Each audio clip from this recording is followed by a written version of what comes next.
नमस्कार. Yes news महाराष्ट्रामध्ये आपल्या सर्वांचे स्वागत. पेठवडगाव परिसरात चोरीच्या घटनांनी नागरिकांमध्ये संताप. सीसीटीव्ही चोरटा बिनधास्त फिरताना कैद. पेठवडगाव येथे अलीकडच्या काळात वाढलेल्या चोरीच्या घटनांमुळे नागरिकांमध्ये भीती आणि संतापाचे वातावरण निर्माण झालं आहे. विशेषतः बिरदेव मंदिरातील सुमारे 3.5 किलो चांदीचे दागिने चोरीला गेल्याच्या घटनेने भाविकांमध्ये तीव्र नाराजी व्यक्त होत आहे. देवाची चांदी सुद्धा चोरट्यांकडून सुरक्षित नाही, मग सामान्य नागरिकांचे काय, असा सवाल स्थानिक नागरिकांकडून उपस्थित केला जात आहे. तसेच वडगाव वठार रोड परिसरातही एका चोरट्याने दुकाने फोडण्याचे थैमान घातल्याची चर्चा आहे.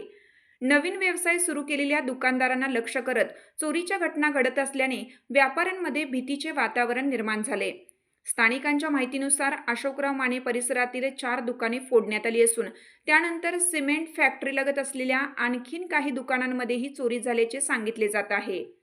या घटनांमध्ये रोख रकमेसह जॉकी कंपनीचे अंडरवेअर, पॅन्ट, शर्ट तसेच इतर कपड्यांची चोरी करण्यात आली आहे.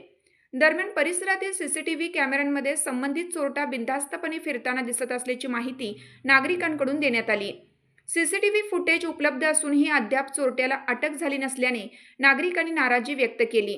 या चोरीच्या घटनांमुळे मोहसिन पटाईत, ओंकार घाटगे, साद नधाब, राजवर्धन खाडे, वैभव गाताडे, जयसिंग निकम, सागर जाधव आणि बंडा चव्हाण या दुकानदारांचे नुकसान झाल्याचे सांगण्यात आले.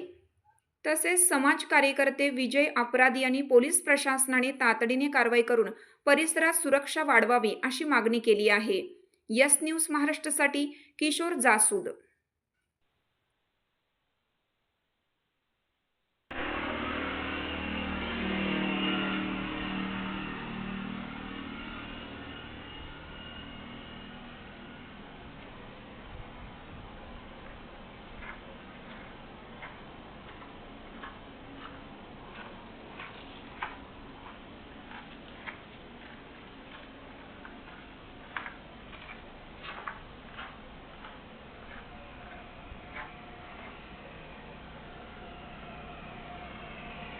सात आमची यस न्यूज महाराष्ट्र चॅनलला लाईक करा व सबस्क्राईब करायला विसरू नका.